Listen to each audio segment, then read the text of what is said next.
I gotta say one thing. There's only one way to start this. The first person to contact me when I came back to late night was this man to congratulate me and to say he would be here, save me a night. Thank you, Duke. You've always been a good friend. Always. And here's the interesting thing.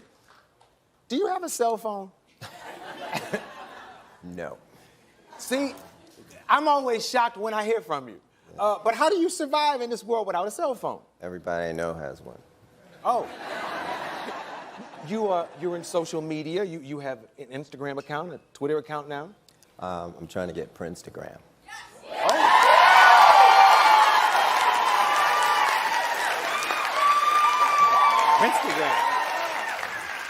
Instagram.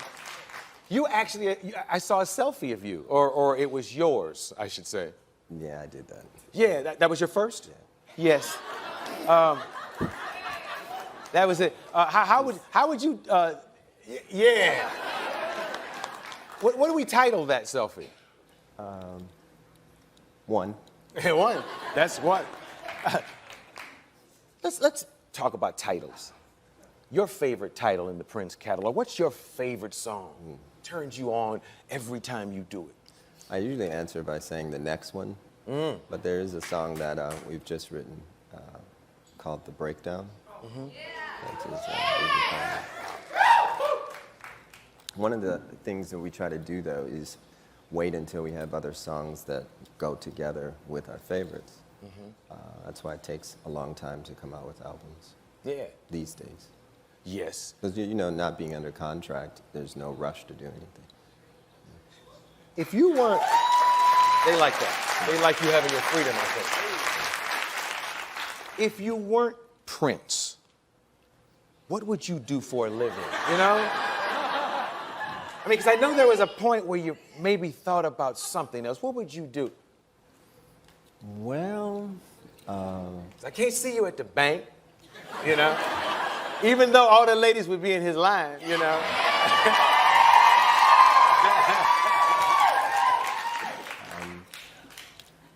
When I was 16, I was completely broke and needed to go get a job, so I got the Yellow Pages out, and I couldn't find one thing that I wanted to do.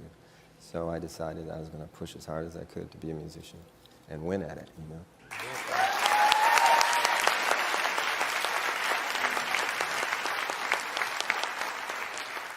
Do you watch any of the shows that bring new musicians to the American public? Not so much. Yeah, You're talking about, you know, the Voice and Idol, you know, the whole genre. Yeah, I was watching a show with Esperanza Spalding, who's a friend of mine. Bass player. And we were both sitting there quiet. We were watching.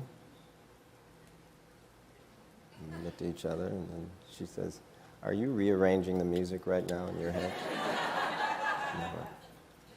And then she said, "So am I." So it's really hard to watch other musicians because you tend to, you know, it's like a painting you want to make straight or whatever. You just hear it, music like you hear it.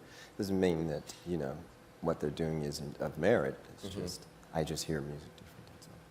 Now, I've met, it seems like 100 musicians today here with you. What do you look for in musicians these days? I was thinking about your question a second ago. I think I'd want to teach in some capacity if I didn't play. That makes total sense. There's a lot of fine musicians in the group right now, and I'm learning from them. So as much as I'd like to teach, I also like to learn. Yeah. Is there a huge vault of material that you've created that we've never even heard? And how do you make those choices? Because I'd like to hear everything that you pen. You know, just to hear it. You would look different when it was finished. It takes a long time. There's a lot of music down there. Like how many songs? I have no idea. Yeah. I don't go back in time and listen to it like that. I worked on it and brought it as far as I could right then. A lot of it I didn't even finish. You know, a lot of the bootlegs that are out right now, they are unfinished, unmixed, You know, sometimes they change lyrics. And again, you wait until, you know, you can find other things to go with it. We live in a singles-driven market, but, you know, I come from the old school making albums, and that's what I like.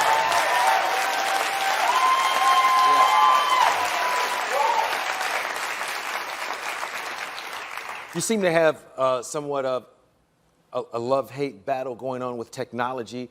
I know you haven't always loved the internet. How are you seeing progress right now with all of that? Can you use it to your advantage? It's a double-edged sword. You know, a lot of artists aren't getting paid full scale for their art, and the internet, because of downloading and things like that, is kind of like a black hole. And it's hard to audit, it's hard to get accounting, and it's not that it's just about the money, but it's about justice and fairness. And when people say that they love you and they respect you, but at the same time take, you know, 80% of your earnings, then expect you to fix your own communities, and they'll probably edit all of this out, but.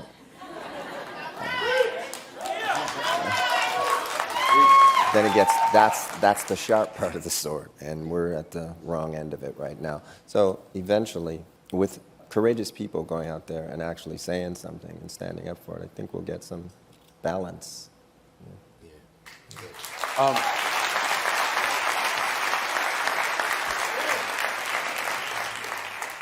We've watched you evolve over the years, not only as a musician, but as a man.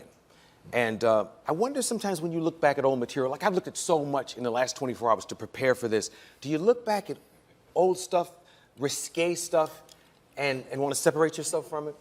Well, you know, when you're 20 years old, you're looking for the ledge. You know, you want to see how far you can push everything. Mm-hmm. And as an artist, I just went there just to find it. And then you make changes. You know, 30 years ago, there's a lot of things I don't do now that I did 30 years ago. And there's some things I still do. Yeah, yeah. Oh, now, when you said that, the first thing I flashed back on is, gosh, he's Prince. I know that, I get all that. But he's also like this normal brother you hang with. I remember a time, and if I have to take this out, you tell me I have to take this out. But I remember one time, we went down the way south of Wilshire to an after-hours spot and hung out and partied. That's something that we'll probably. I can, you know, I have a son now, and Congratulations. Yes, sir. Yes, sir. And there were so many things that we did back then. Remember that house? We were sitting in a house and Vaguely. Yeah, yeah. It was like they take you in and they chain the door and it's a pit bull and they give you a drink in a paper cup and he wouldn't touch nothing. He just sat. Were we in somebody's kitchen or something? Yes, yeah. It was crazy. And Prince was sitting in this house. He wouldn't drink nothing. He wouldn't touch nothing. And he was trying not to breathe. He had a cane. If he could have got oxygen out that cane, we could have stayed longer. But yeah, but just normal good times as young brothers experiencing success.